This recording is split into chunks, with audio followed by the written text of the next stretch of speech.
Good morning, everyone. Thank you for joining MFCA's workshop this morning. I hope you're all doing well. We will just begin in a minute or two, just give everyone some time to join and settle in, and we will start our workshop today on navigating the holiday season with for Muslim foster youth. And we have a special guest here as well. I'll introduce you to him in just a minute or two. Hope everyone is doing well and enjoying the good weather.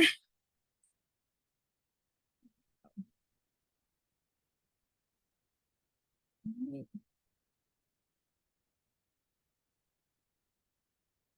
you for joining. We will just begin in a minute or two.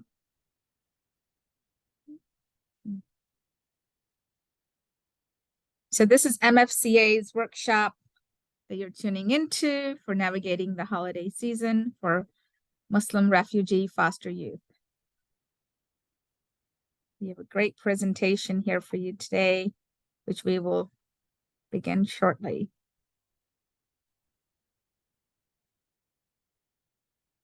Most of you know me. We'll start now. I'm Shona Siddiqui, program coordinator for the Unaccompanied Youth Minors program. And the MFCA does these monthly workshops. And today we are going to begin a workshop called, Navigating the Holiday Season, which is soon upon us. Many of us have Muslim foster youth in our lives or are helping them in various situations and in various places and homes. So we want to talk to you today about helping these youth navigate the holiday season. We have a special guest with us today. His name is Imam Kip Curnett. I'd like to give a little bio of his so you know a little bit about him before we begin. Imam Kip is the Imam at the Tawheed Center, the Tawheed Islamic Center in Grand Rapids. And some of you probably know him if you're from that area, or you were honored to hear him speak on other occasions. He's been with us before here last year, and we are so grateful that he is here with us today. Just to give you a little background with Imam Kip, I'm going to read his bio to you. Imam Kip was born in Columbia, Missouri.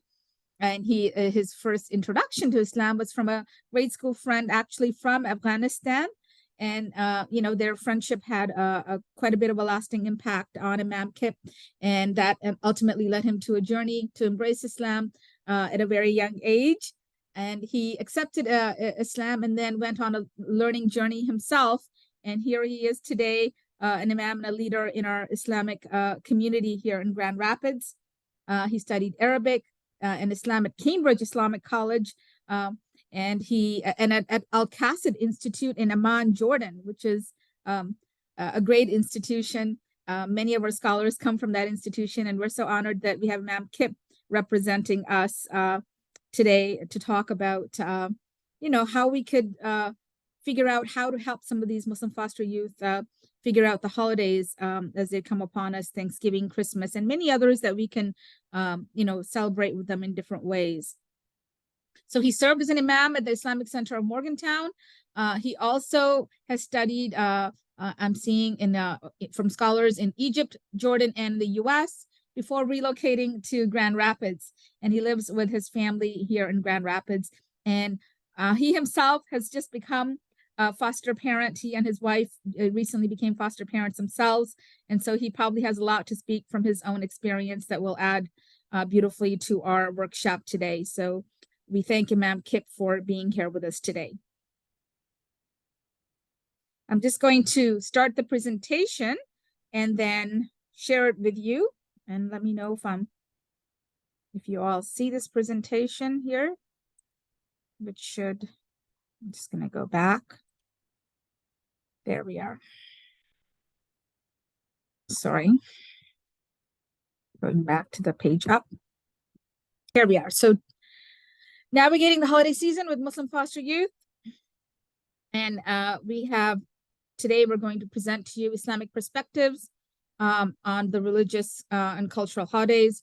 We're going to provide some foster parent perspectives and, of course, practical considerations that you can take into account to help.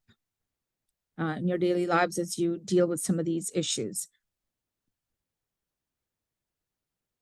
There's our Islamic perspectives. Imam Kip, are you on right now? Yes, I am here with you. Oh, excellent, excellent. Thank you, Imam Kip, for joining us today. I hope that you're doing well, and we really thank you and are grateful to you for joining us today in our presentation today. We were grateful that you joined us last year as well, and we hope that you can give us some perspective before I share some of my own points. I thought that you might be able to touch upon and talk to us today about how we can navigate through these holidays in our homes and with our community, and figure out ways to address this with our foster youth in our lives. Okay, great. Yes, well, thanks for having me. It's an honor to speak to you guys. Um, as you mentioned, me and my wife have just become foster parents ourselves, so I know that it's not easy. It comes with a lot of challenges, and especially when you have children in your home from a different culture and a different background than maybe what you're used to.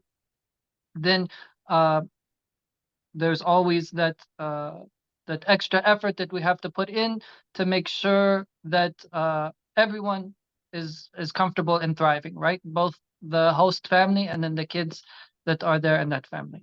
And I think the holidays is a time when pretty much uh, all of those issues that a refugee foster child is dealing with kind of they all might come to light, right? Because if you think about what a refugee foster child is going through, they are experiencing culture shock, right? And they're having to question and reaffirm their own identities, right? Because they are came from one background, but then now they're in a totally different situation with a different family, and so that brings about questions about who they are and what their identity is. And then also, especially when we're talking about preteens and teenagers, this is a time in their life where naturally, even already, they're trying to work out who they are and what their identity is. And culture and religion both play a big part of that. And then holidays are a kind of expression of culture and religion. So they can be times where uh, maybe even just subconsciously the children are really feeling the pressure of that situation of they're in, of trying to understand who they are and what their role is here in America and what their role is in their foster family that they're living with. So we have to be sensitive to all of those things. So to talk a little bit from the Islamic or the religious perspective about holidays in general, um, mostly for people from Muslim countries, the idea of a holiday is automatically tied to religion. And actually, in most cultures, that's the way it is. Even, our word holiday means a holy day, right? A day that has religious significance to it. So in Islam, we have two main holidays. We have the two Eids that probably most of you guys are familiar with if you've had kids in your home at the times of these holidays. So one happens at the end of the month of Ramadan after the month of fasting, and then one happens at the time of the Hajj pilgrimage. And so this is according to the lunar calendar, so it will be in different dates according to the solar calendar every year. And so that's what people from a Muslim background and a Muslim culture are going to be used to when we talk about holidays, is mainly these two big religious festivals that we have, each which is tied to a time of worship, right? One is tied to the end of the month of fasting, and one is tied to the culmination of the Hajj pilgrimage. Now, then also you will have in some Muslim cultures some cultural holidays as well too that aren't necessarily religious in nature. So for parents, for example, that are taking care of kids from Afghanistan or from other Persian cultures, right? Persian New Year, Nowruz, is something that maybe some people are familiar with from their culture that they've come from. But for the most part, holidays, in terms of what they've been used to, means a religious celebration. So it's a little bit difficult maybe for them to navigate, and for the foster parents to navigate the holiday season in America, because it's not always very clear what is religious and what's not, right? So even holidays that are explicitly religious in their origins, like Christmas and Easter, there are many people that maybe celebrate those holidays from a cultural perspective, but don't really celebrate them from the religious side of things, right? So, for example, you will have people in America, maybe they don't identify as Christians, but they celebrate Christmas, right? Then you have other holidays like Thanksgiving, where it's doesn't have an explicitly religious origin to it. It is more of a cultural, historical, remembrance of something about the history of the country, but maybe that's not exactly clear to the child. So the first thing that probably the kids are going to be faced with in the holiday season is just a confusion, right? They're not sure really what they should be taking part in and what they shouldn't. And at the end of the day, it's going to be up to them, right, to make the decisions about what they think is right for them, right? And everybody is going to have their kind of different perspectives or different point of views, but I can at least give you what is maybe you could say the mainstream kind of approach to this from most practicing Muslims in the United States, right? Which would be that most people feel that it's not appropriate for a Muslim to participate in a holiday that is explicitly religious from another religious tradition, right? For many Muslims, this would be something that they don't feel comfortable with, and part of that has to do with ideas that we have in Islam about keeping the purity of the religion, and that we kind of keep the boundaries between religious traditions very firm. So we can say, okay, I understand you have your religious tradition and you have your things that you practice, and I have mine, but like the line between those is very firm. We don't want to kind of mix them together, right? Because from the Islamic perspective, that's how we have kept Islam, the practice of Islam, the same way they were at the very beginning of Islam, is by not allowing kind of a mixture between Islam and other religions. So generally, Muslims come from a culture where a cultural background of being very strict about sticking to their own religious practices and not really participating in practices of other people. And I make that point because I know from my own experience, lots of times when we do interfaith, for example, many Christians will not feel uncomfortable participating in a prayer service or an act of worship led by another faith tradition or done according to the way of another religion. But usually Muslims will take a kind of a much more strict approach on not wanting to directly participate in something that is from the religious tradition of somebody else. And so holidays fits into that, right? That generally kind of, I would say, the mainstream understanding amongst practicing Muslims is that it's not appropriate to participate in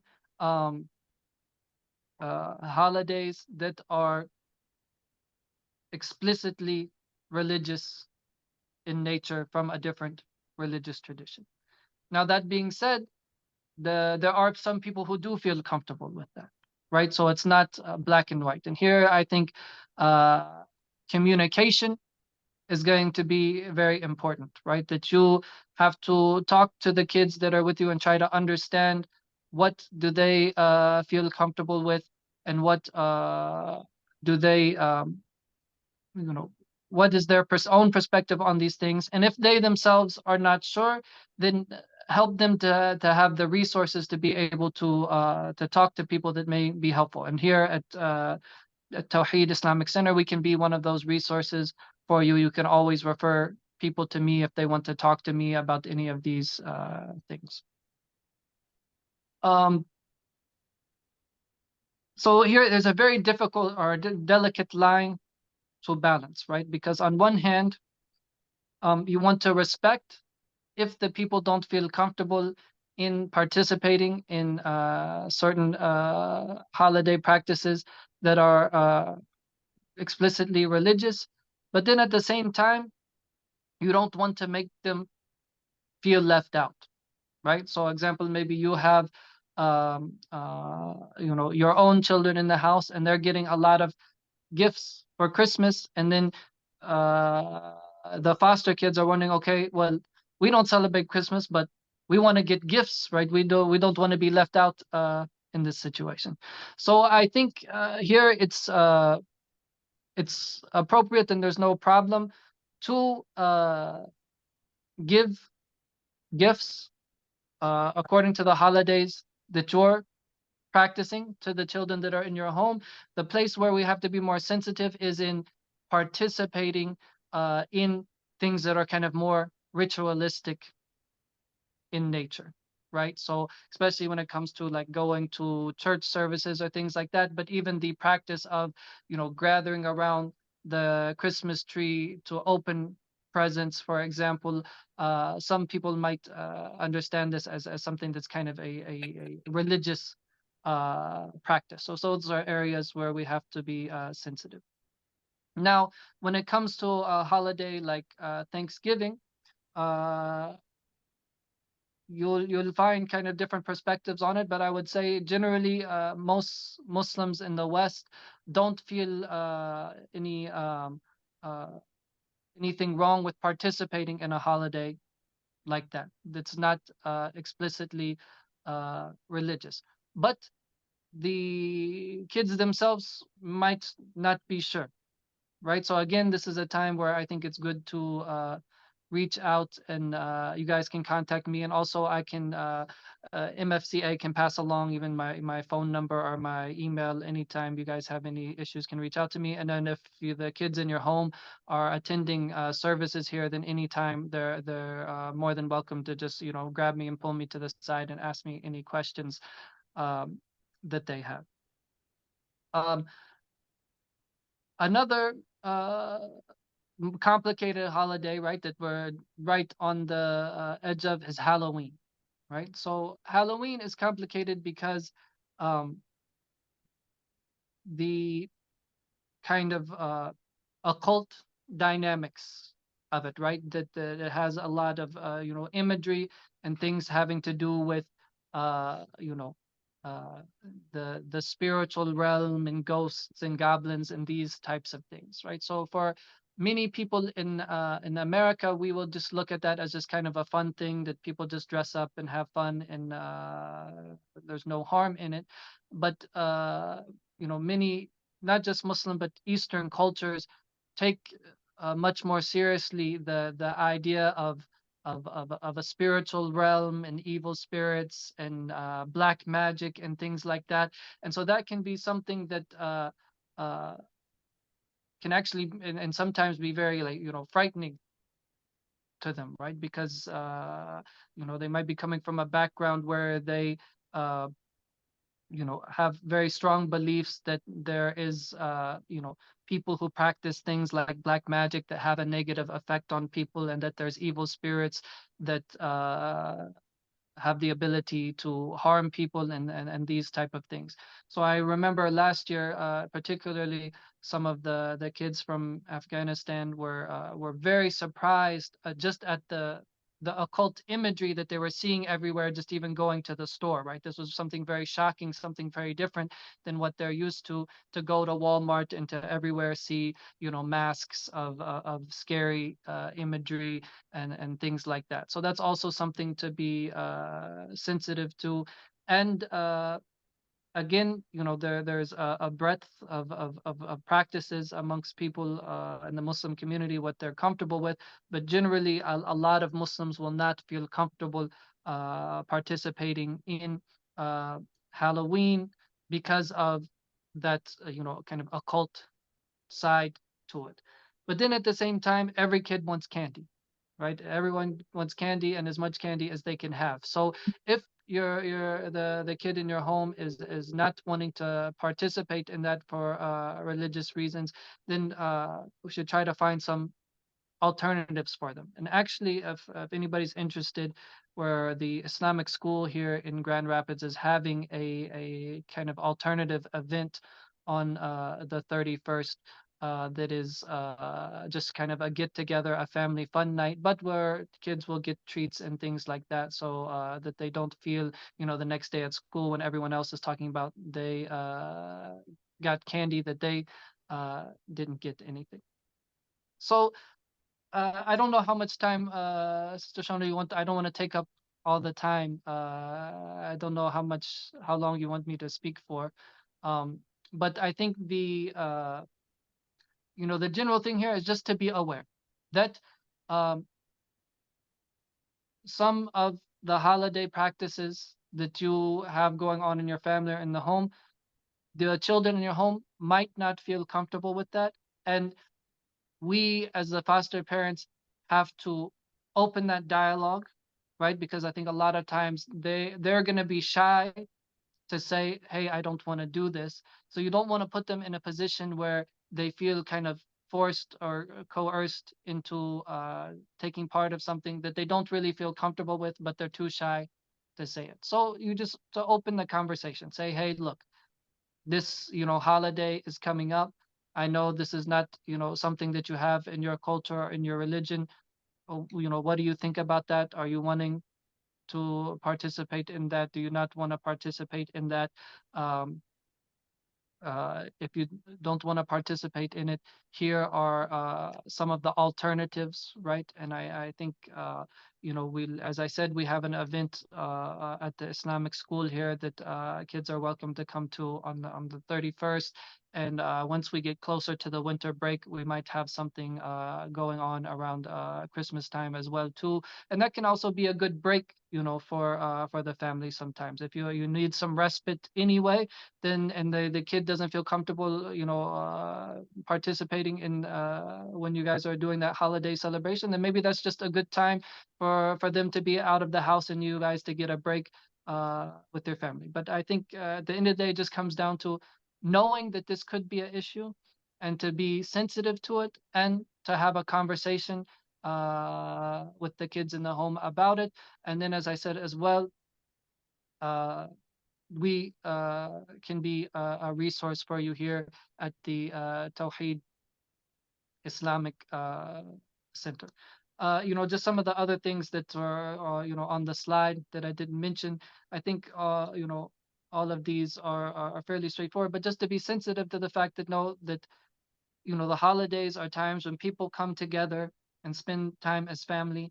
And so even though the child in your home, from their background, they might not have this particular holiday, but seeing your family coming together at that holiday time is going to make them remember what it was like when they spent holidays with their family. And it can bring up, some of that sadness and the missing of relatives and missing the community that they had before they came here. So all those things I think we need to be sensitive to and try to uh, do what we can to make sure that the people feel included and loved and cared for, and to feel a part of the family, while at the same time not being made to feel that they are kind of forced or expected to participate in things that they're not used to or that they're not comfortable with.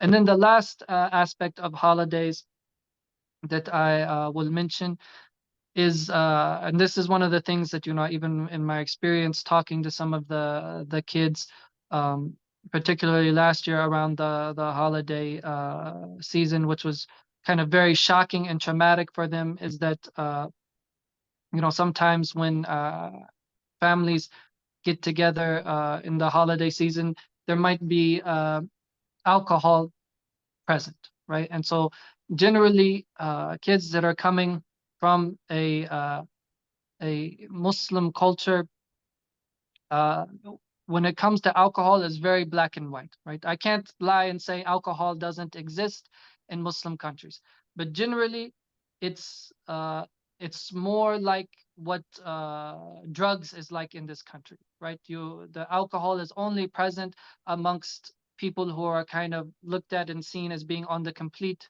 fringe of society. So to go and sit down at a table with somebody and then see somebody, pour a glass of wine, for them to feel like would be what we feel like if we just went to dinner with somebody and they pulled out illegal drugs and just started doing them in front of everybody, right? It would be something very, very shocking to them, and something that they're not used to. So also to keep that in mind, and to be sensitive about that. And at the end of the day, as I said, it's all about making people feel comfortable, which is going to rely upon just that openness and that conversation, and really making sure we have a more general environment of where the kid feels safe to say what they feel comfortable with, and what they don't feel comfortable with.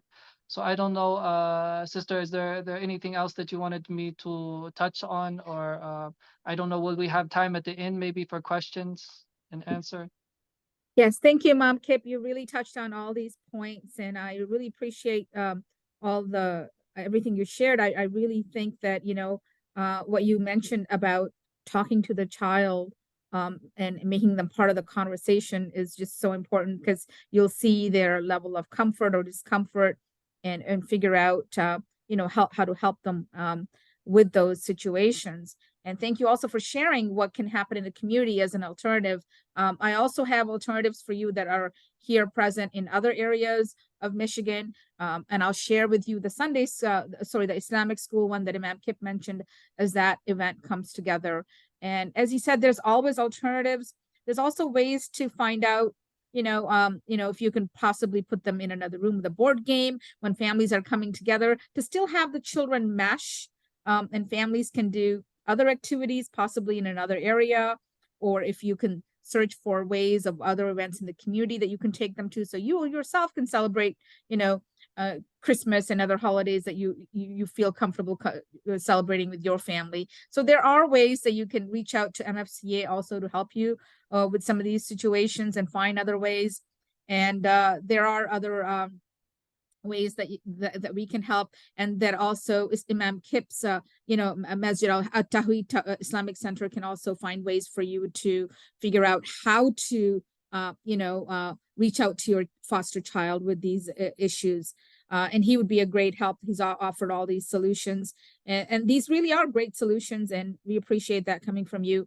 We will have time for Q&A at the end if you can hang on, Imam Kip, and we will also have you address some of the other section of this presentation that we're going to touch upon at the end as well on Islamophobia. I'll just share some other slides that we came up with as well, that will possibly help you, and some comments that we received. You probably saw it.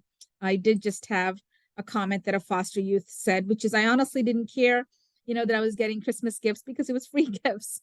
The only gifts that I thought were inappropriate for a Muslim youth was one year I got a Bible and a chapter book for teens that was about really important religious figures in Christianity. So of course, every foster youth is going to love gifts, and they don't really mind it. So it's, it's whatever they're comfortable with.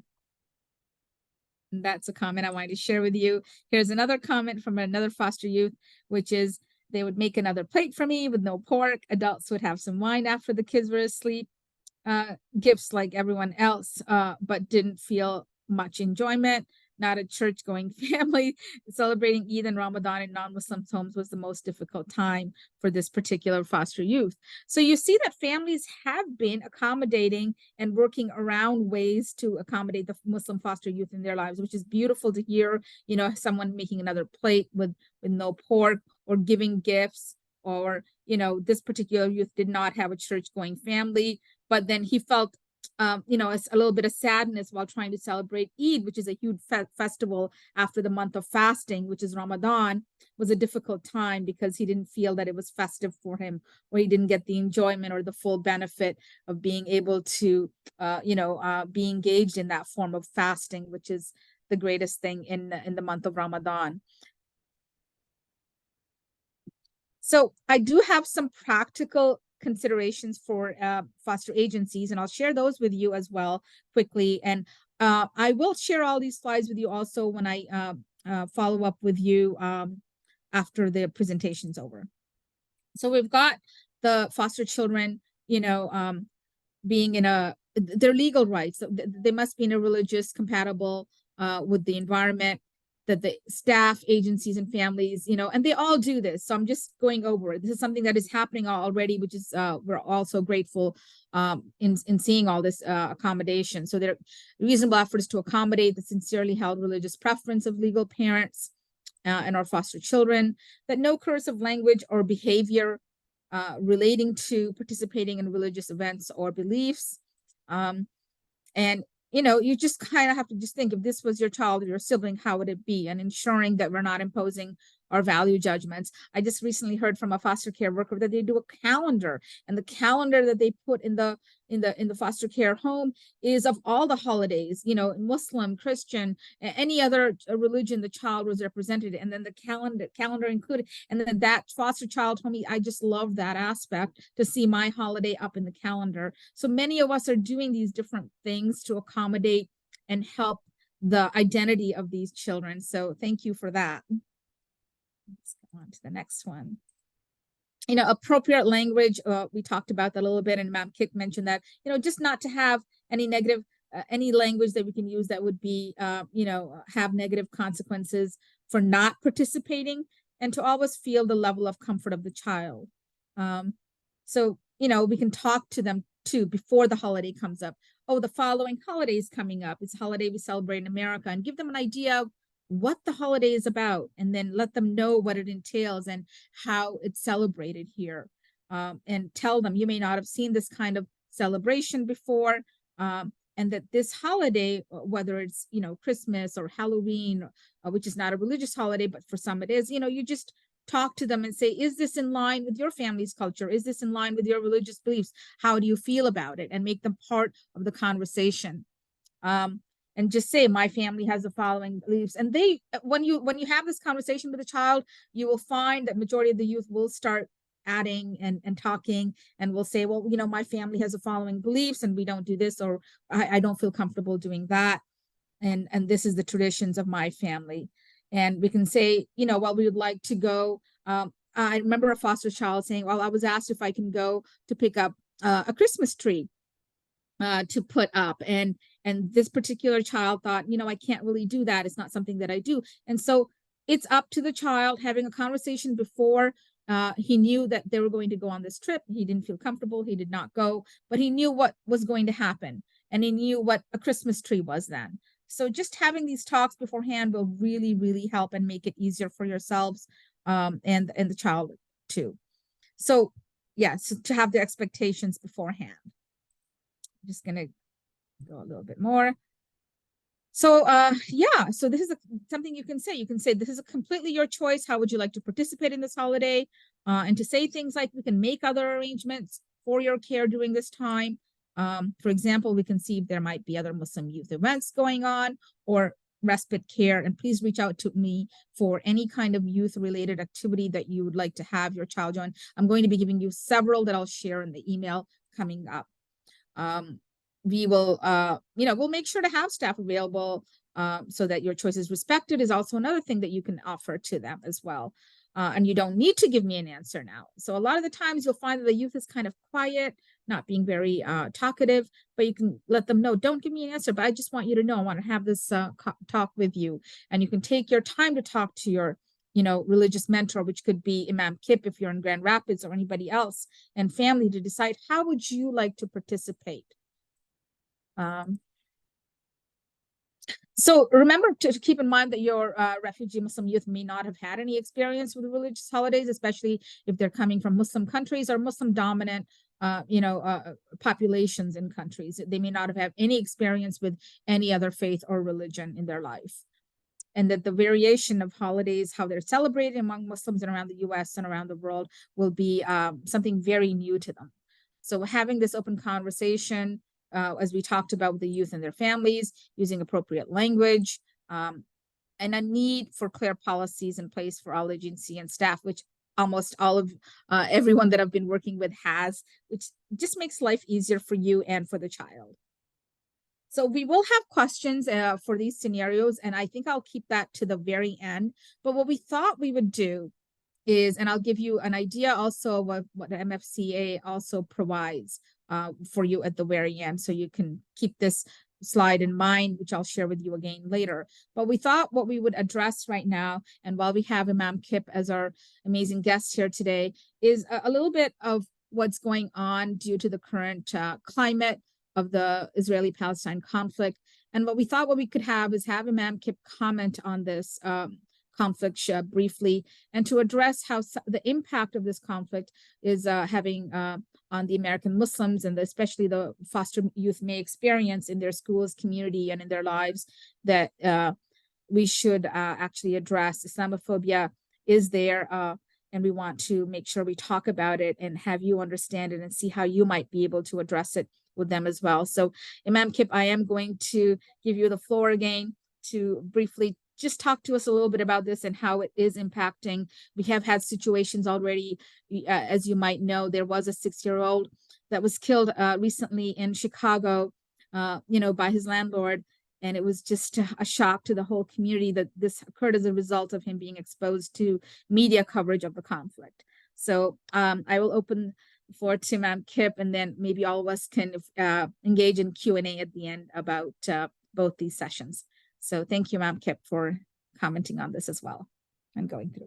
So, as we know, we're at a very tense moment internationally because of the current bombing going on in Gaza, and everything happening in the world. And when we talk about refugee youth, we're talking about people usually that have fled areas of violence or instability, or places where they were not safe, right? That's why they came here to America, because they left places where they did not feel able to thrive and be safe and get the basic human security that they need to thrive in this world. So we definitely want to make sure that we're not putting these kids in a situation where, after having fled a place because they don't feel safe there, to now be in America and not feel safe here either because of their religion or their culture. And it's kind of an unfortunate thing, and I have to admit myself as an American, lots of times we're not super educated on the political history of the rest of the world, and we tend to paint things with a very wide brush, right? So I tell you, maybe a not so funny story, but here we're talking about adults, not about children. But a friend of mine who's a doctor, who's from Syria, and his family is in Turkey, and so the people in his office know that he has family members in Turkey and that they fled Syria because of the war. So when the withdrawal from Afghanistan was taking place, and there was a lot of unknowns, and people were trying to get out, and we saw all of the images from the airport in Kabul. Nurses from his office came to him and said, you know, we just want to let you know that we're praying for your family, and we hope that they're safe and they're okay. Right? They didn't realize that Afghanistan and Turkey are, you know, further away from each other than, you know, Turkey and Paris. You know, that this is, we're talking about the complete other side of the world, has nothing to do with his family. But in their minds, they looked at him and they said, okay, well, his family's Muslim, and this is a conflict happening in a Muslim country. And so it has to do with his family, right? And unfortunately, especially at a time of when things are tense, sometimes as Americans we can look like that. So uh, it it it's not far fetched to think that a person might look at a Muslim refugee foster youth, and just purely by the fact that he's Muslim from a Muslim country, darker skin tone, immediately uh, equate that person with whatever they've been shown on the news as the person that you should be afraid of, or worried about, and so they lash out and harm that person. And actually, I even have, you know, already heard here in Grand Rapids, from not from foster youth, but just from youth in general, some incidents happening in the high school over the most recent tensions happening, where people were targeted specifically because they were Arab, right? And whatever you think about, you know, what's happening in Palestine and Israel, I think everyone should agree that no child in America should be held responsible for what's happening on in the other side of the world.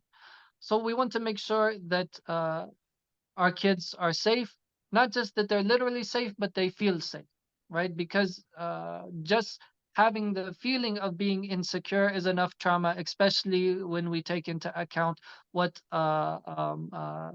the kids have possibly gone through before making it here to the US.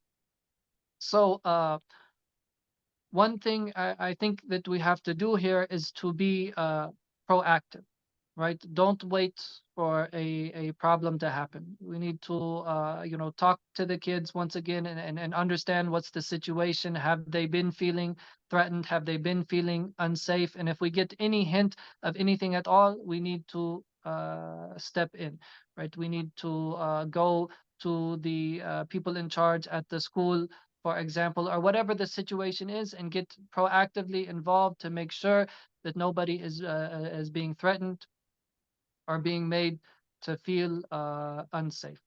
And also, I think we have to build the confidence of our youth to be themselves and who they are, and to practice their religion, right? We want to make them feel that we don't want to send them the message that, okay, yes, things are very tense right now, so you have to hide who you are, or you have to hide your religion so that you don't get swept up in the tension of what's happening right now. I think that's the exact wrong message to send to the people, because that's kind of a coercion to the youth to tell them that they have to change and be somebody else to be accepted here in America. And that's not what we want. I think the opposite. We have to tell them, look, this is a country that's built upon freedom of religion and freedom of speech. You are accepted as who you are with the beliefs that you have. And if anybody tries to give you a hard time about that, we're all going to come and stand by you and be your support and be your aid to make sure that nobody is making you feel unsafe.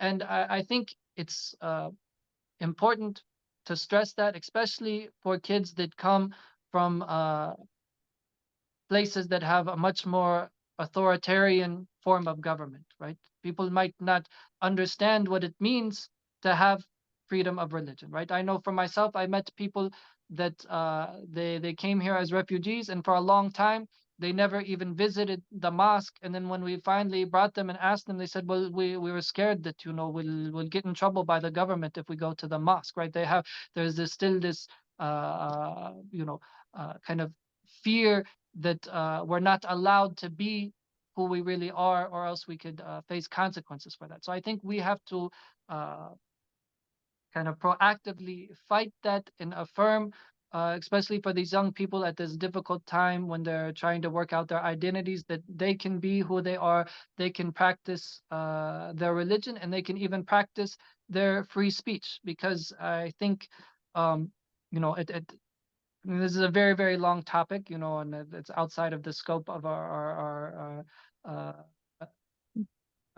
our discussion today. But the plight of the Palestinian people is something that's kind of dear to the hearts of Muslims all around the world. So in America, we tend to only know about conflict between Israel and Palestine when there's kind of a flare up that um, involves violence happening from the Palestinian side.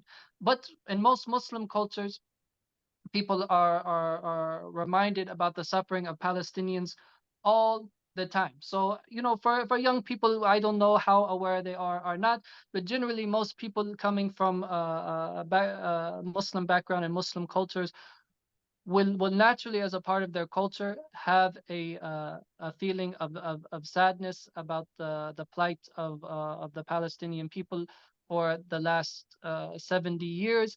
And so I think also it's important to, as I said, make people feel safe, to know that you can be, this is America, is the place where you can be who you are, you can practice your religion, and you can have your own opinions, and nobody has the right to make you feel unsafe because of that. And to let them know that even if maybe we disagree with you, we will stand with you with your to protect your right to be who you are, to practice your religion, and have the opinions that you have.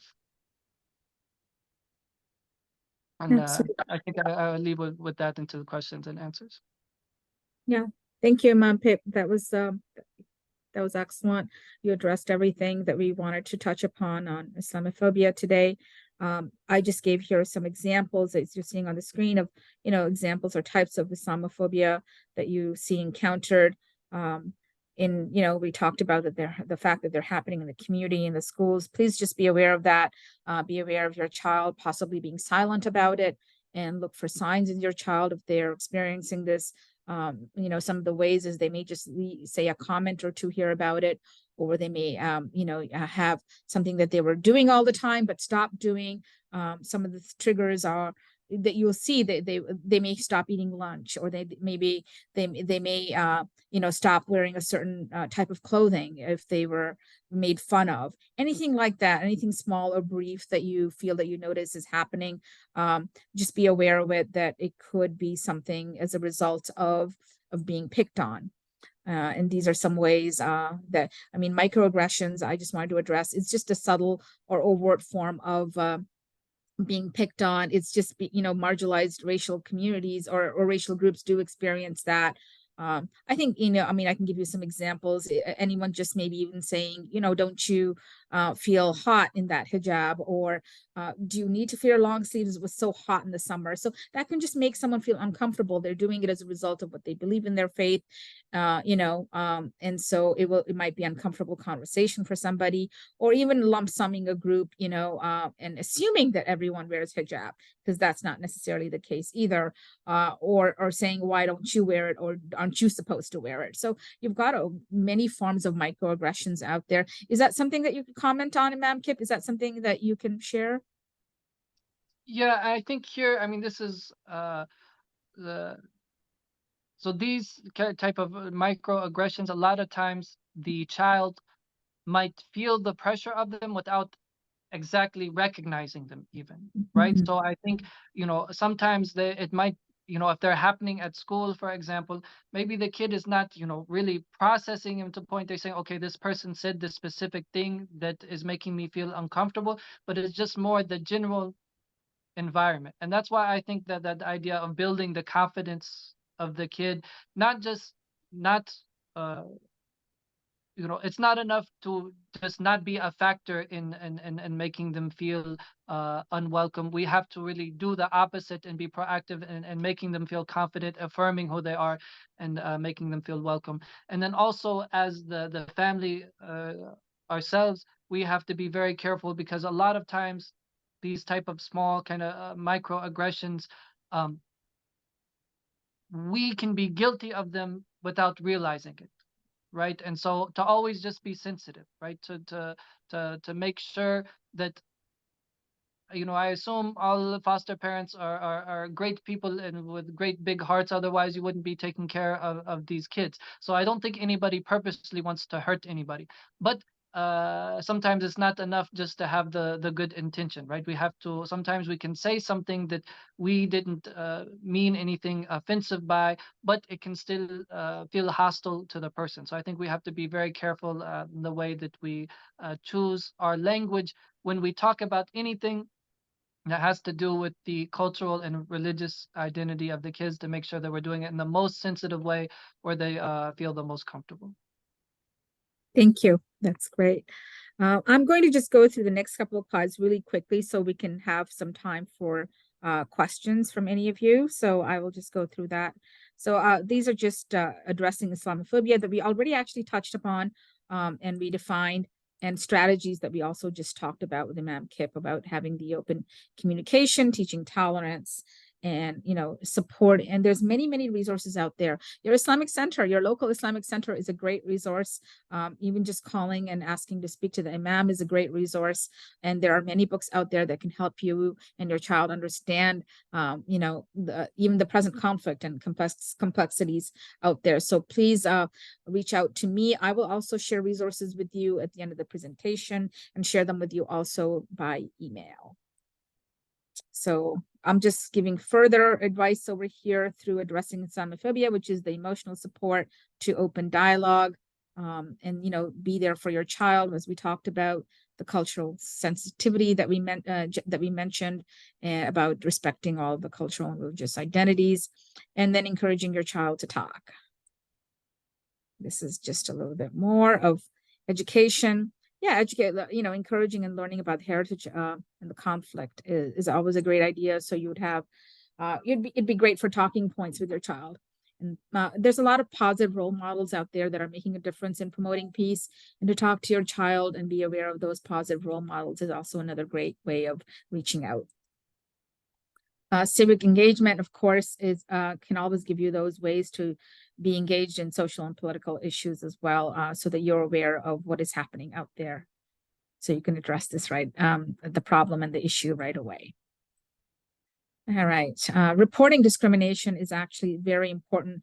I know that all the schools have these mechanisms in place. Please take advantage of those and report it immediately, and talk to your child and encourage the child to talk to you about it as well, about speaking out against the discriminatory behavior. And seeking support. Our schools, our communities, our religious institutions all have these networks, are networked with organizations that can combat Islamophobia. And I'll give you resources and share those as well. Here's where I want to just leave a few minutes for questions for any of you. Imam Kip is here. MFCA has resources as well. And would like to see if any of you has any questions or comments about the presentation today. And we thank you all for being here for this very important message. Anybody would like to share or have a comment? Please let me know. And you can also unmute and talk here as well to ask a question.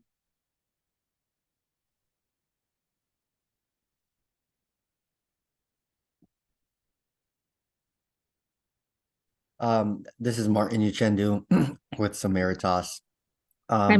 No question, but I just wanted to jump in and just express my gratitude to Imam Kip for his time.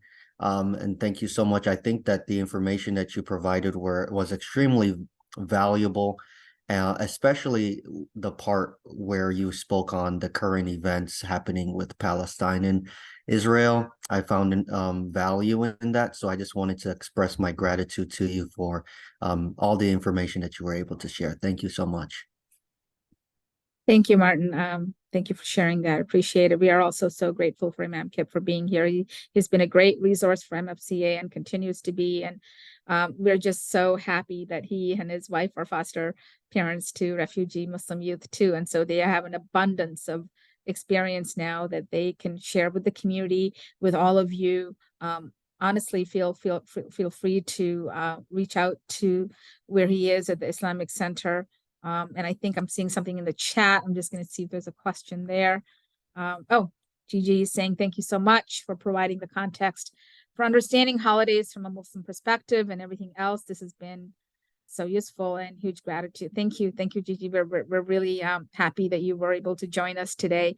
I know that a lot of this can be confusing for many of us, and we hope that this gave you some tools to feel comfortable in addressing some of these issues. We know a lot has been going on with youth, and when the holiday season comes up, a lot of these things also come up. And then add to that, we have our current political situation that may, cast some issues for you as well. So we're just so glad that we're able to do this and address some of these things. But if you do need resources, reach out to the Islamic Center of Grand Rapids, reach out to MFCA. And if you're having problems trying to find resources, we can link you to those resources as well.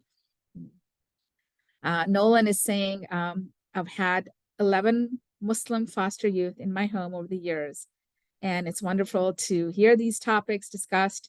Our home is a fusion of traditions where we try to respect each other's traditions and learn from each other. Thank you, Nolan. I this is just fantastic to hear that. I'm just hearing this from everybody. And I hear this when I share and talk to the foster youth too, that they are also so grateful, by the way, in learning so much from all of you, and for the respect that you show them in learning from them. So this is just a great experience, I'm sure, for us all. And we really appreciate that. Any other comments or questions for Imam Kip, or questions for MFCA? We definitely hope to be here for all of you in any capacity that we can. I will share this presentation. And Imam Kip, I believe you said that I can share your email as well. So I will definitely share his email, and we hope that you have benefited, and definitely we benefit from all of you as well. Thank you for being there for the Muslim foster youth in your care. And thank you for joining MFCA in these monthly workshops. Thank you, Imam Kip, for joining us and sharing such crucial information with us all today. We really appreciate you all, and we hope that we will see you again soon next month. And have a lovely week. Enjoy that beautiful warm weather out there and the sun in Michigan. Thank you.